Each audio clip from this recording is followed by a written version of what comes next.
Chapter 16. He ripped his face off the sticky ropes, and it felt like someone had yanked strips of adhesive tape off of his skin. "Ow!" he said. He freed his flashlight arm, but the other remained enmeshed in the web. Boots was on his back, so she hadn't got caught. "Hello," he called.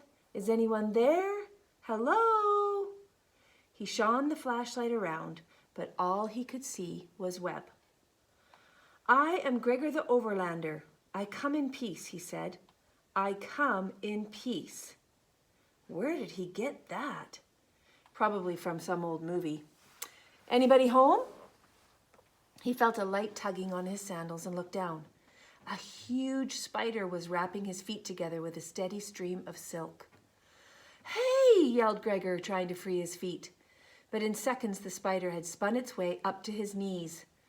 "You don't understand. I'm the warrior. I'm the prophecy. I'm the one who calls." The spider busily worked its way up his body. "Oh man," thought Gregor, "it's going to cover us completely." He felt the arm that was caught in the web tighten up against his body. "Gee-go!" squeaked Boots. The silk ropes pressed her against his back as they encircled his chest. "Vikas sent me," yelled Gregor, and for the first time the spider paused. He quickly followed up, "Yeah, Vikas sent me, and he's on his way, and he's going to be really mad you're wrapping us up." He waved his free arm with the flashlight for emphasis and caught the spider full in the face with the light. It skittered back a few yards, and Gregor got his first good look at the arachnid. 6 beady black eyes, bristly legs, and massive jaws that ended in curved, pointed fangs. He quickly diverted the flashlight beam. No point in making it angry. "So, do you know Vikas?" he asked. "He should be here any minute to have some official meeting with your king. Queen. Do you guys have a king or a queen? Or maybe it's something else. We have a president, but that's different because you have to vote for them." He paused. "So do you think you could unwrap us now?" The spider leaned down and snapped a thread with its jaws. Gregor and Boots shot up 50 feet in the air and yo-yoed up and down like they were on a big rubber band. "Hey!" Gregor yelled. "Hey!" His lunch sloshed around in his stomach. Eventually, the bouncing stopped. Gregor shone the flashlight around him. In every direction he could see spiders. Some were working busily, others seemed asleep. Every single one of them was ignoring him. This was new. The roaches and bats had greeted him civilly enough. A whole crowd of people in the stadium had fallen silent when he appeared, and the rats had gone into a rage when they'd met. But the spiders?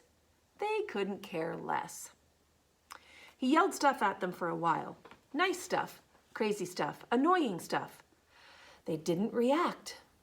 He got Boots to sing a couple rounds of the Itsy Bitsy Spider since she had a special way with bugs. No response. Finally, he just gave up and watched them. An unlucky insect flew into their web. A spider ran over and drove its wicked fangs into the bug. It went still. Poison, thought Gregor. The spider quickly wrapped the insect in silk, broke it into pieces, and shot some kind of juice inside it. Gregor looked away when the spider started sucking out the bug's liquefied insides. "Ugh, that could have been us. That could still be us," he thought. He wished Vikas and the others would show up. But would they show up? What had happened back on the riverbank? Had they been able to fight off the rats? Had anybody been hurt or worse, killed? He remembered Vikas's ordering him to run. "The rest of us are expendable. You are not." He must have been talking about the prophecy. They could always find more crawlers, flyers, and spinners. Nerissa might be able to stand in if something happened to Luxa or Henry, or maybe they would make someone else the king or queen. But Gregor and Boots, 2 overlanders with a dad imprisoned by rats, they were irreplaceable. Gregor thought grimly of the people sacrificing themselves back on the riverbank. He should have stayed and fought even if he didn't stand much of a chance. They were risking their lives because they thought he was the warrior, but he wasn't. Surely that was clear by now. Minutes dragged by. Maybe the whole party had been wiped out and he and Boots were on their own. Maybe the spiders knew that and they were just letting them live so they could be nice and fresh when they decided to eat them. "Gigo?" said Boots. "Yeah, Boots," said Gregor. "We go home?" she asked plaintively. "See Mama?" "Well, we have to get Daddy first," he said, trying to sound optimistic, even though they were dangling helplessly in a spider's lair. "Dada?" said Boots curiously. She knew their father from photos, though she'd never seen him in person. "See Dada?" "We get Dada, then we go home," said Gregor. "See Mama?" Boots insisted. Images of their mom began to make Gregor ache with sadness. "See Mama?" A spider near them began to make a humming sound that was picked up by the other creatures. It was a soothing, soft melody. Gregor tried to remember the tune so he could play it for his dad on his saxophone. His dad played too. Jazz mostly. He'd bought Gregor his first saxophone, a used one from the pawn shop when he was 7, and started teaching him to play it. Gregor had just begun lessons at school when his dad had dropped out of sight and become a prisoner of the rats who probably hated music. What were the rats doing to his dad anyway? He tried to distract himself with more positive thoughts, but given the circumstances, he failed. When Henry materialized on the stone floor below him, Gregor wanted to cry with relief. "He lives!" Henry called out, looking genuinely happy to see him. From somewhere in the darkness, Gregor heard Vikas call out, "Free you, the Overlander! Free you!" He felt himself being lowered to the ground. When his feet hit the stone, he fell on his stomach, unable to stand on his wrapped legs. They instantly gathered around him, cutting the silk off with their swords. Even Luxa and Henry helped. Tick and Temp chewed through the cords around Boots's pack. Gregor counted the bats. 1, 2, 3, 4, 5. He could see several wounds, but everybody was alive. "We thought you lost," said Marith, who was bleeding freely from his thigh. "No, I couldn't get lost. The tunnel came straight here," said Gregor, kicking his legs free happily. "Not lost in direction," said Luxa. "Lost forever." Gregor realized she meant dead. "What happened with the rats?" he asked. "All killed," said Vikas. "You need not fear that they have seen you." "It's worse if they see me?" asked Gregor. "Why?"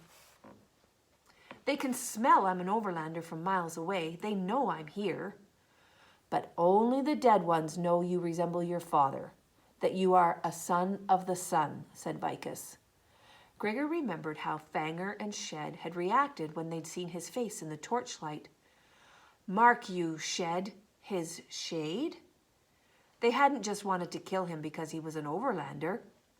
They'd thought he was the warrior too. He wanted to tell Vikas about that, but a score of spiders were descending around them and perching in nearby webs. One magnificent creature with beautifully striped legs swung down directly in front of Vikas. He bowed very low. "Greetings, Queen Weevox." The spider rubbed her front legs over her chest as if she were playing the harp. An eerie voice came out of her, although there was no movement of her mouth.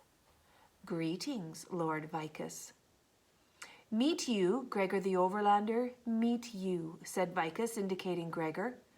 "He makes much noise," said the queen distastefully, her front legs moving across her chest again. Gregor realized that was how she talked, by making vibrations on her body.